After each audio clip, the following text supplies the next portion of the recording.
materialism has had the field all to itself, and its argument for its preeminence was the beautiful toys that it could create: aircraft, railroads, global economies, television, spacecraft. But that is a fool's argument for truth.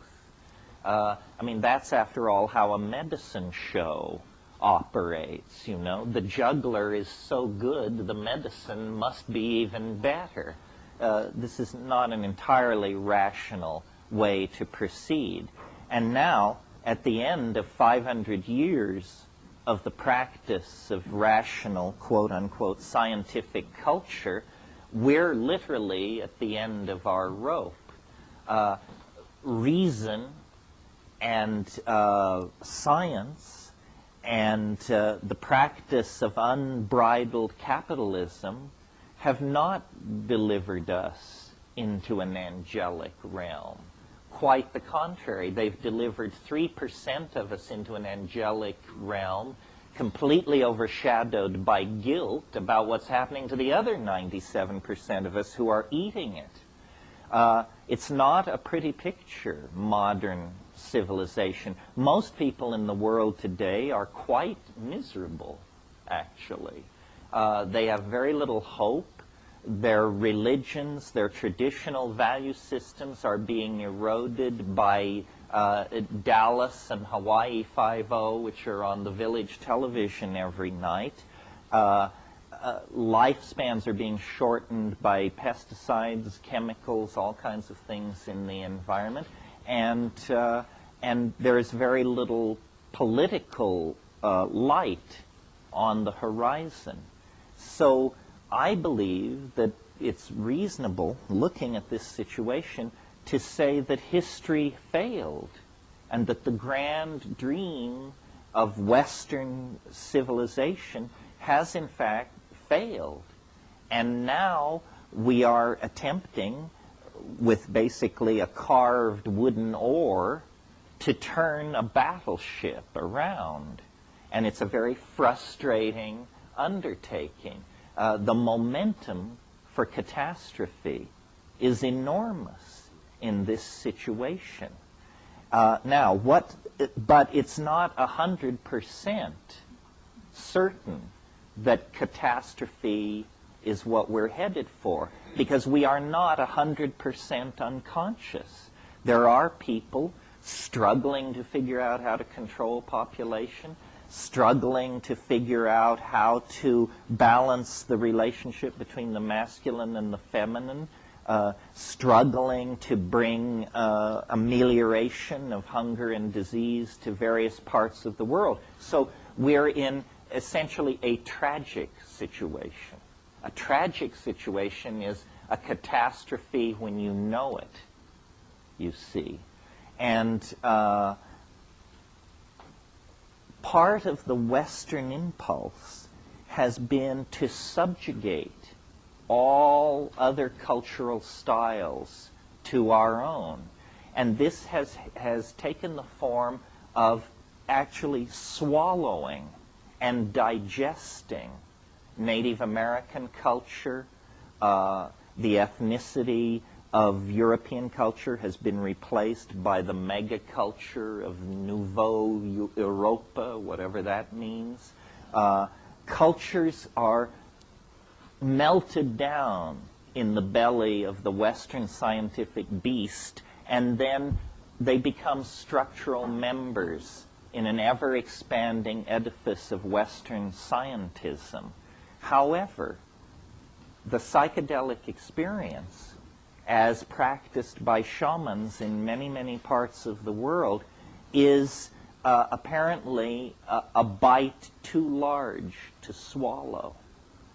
Psychedelics arrived on the Western agenda only about 100 years ago, when German chemists brought peyote to Berlin and extracted mescaline. And for the next 50 years, up until about 1945, 55 years make it, very little happened. Mescaline did not, though it was taken by Havelock Ellis and William James and F. Weir Mitchell, and it did not spawn a craze. It did not influence large numbers of intellectuals particularly. Then in the 40s, LSD was discovered. In the 50s, DMT and psilocybin were discovered. And then in 1966, all these things were made illegal. There was no real opportunity for Western science to grapple with these things before they were decided to be too hot to handle, made not only unavailable to people such as you and I, ordinary people, but taken off the agenda of scientific research. In the Middle Ages, the church forbade dissection of human bodies. And medical students would visit battlefields and the gallows at night and steal the bodies of victims of war and executed prisoners in order to learn human physiology. Where that spirit of scientific courage has gone, I don't know, but there's very little of it left. Now people feed at the trough of government grants and enormous corporate research budgets, and the idea of actually pursuing truth or attempting to understand the phenomenon in an unbiased fashion, divorced from its commercial, social, and political dimensions, is unheard of. On hallucinogens and boundary dissolution. If you look at thousands of these experiences, is they dissolve boundaries. They dissolve boundaries between you and your past, you and the part of your unconscious you don't want to look at, between you and your partner, between you and the feminine if you're masculine, and vice versa, between you and the world. All the boundaries that we put up to keep ourselves from feeling our circumstance are dissolved. And boundary dissolution is the most threatening activity that can go on in a society. People meaning government institutions, become very nervous when people begin to talk to each other. Yes, the whole name of the Western game is to create boundaries and maintain them. The church and the state, the poor and the wealthy, the black and the white, the male and the female, the young and the old, the gay and the straight, the living and the dead, the foreign and the familiar. All of these categorical divisions allow a kind of thinking that is completely cockamamie. After all, reality is, in fact, a seamless, unspeakable something. And we understand that to perceive it separately is a necessary adjunct to the act of understanding. But it is not the end of the program of understanding. The particulate data has to be recombined in a paradigm, a seamless overview of what is happening. And the drugs that Western society has traditionally favored have either been drugs which maintain boundaries or drugs which promote mindless, repetitious physical activity on the assembly line, in the slave galley, on the latifundia, the slave-driven agricultural project, whatever it is, in the corporate office. This is why, every labor contract on this planet, at least in Western civilization, contains a provision that all workers shall be allowed to use drugs twice a day at designated times, but the drug shall be caffeine.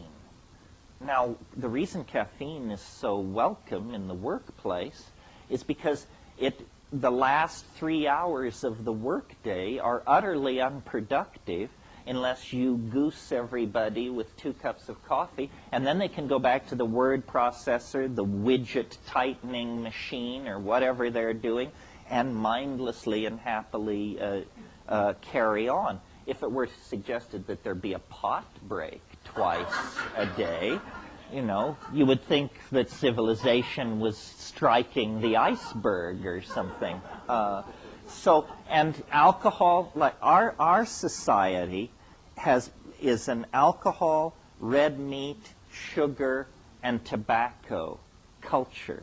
And all of these are forms of speed, basically, in the way that we use them. I mean, yes, you can tranquilize yourself on alcohol, but you're pushing toward levels where a lifetime of tranquilizing yourself on alcohol will be a short lifetime if you use it that way. So there's a lot of tension in society between the great exploring soul and the assembly line citizen.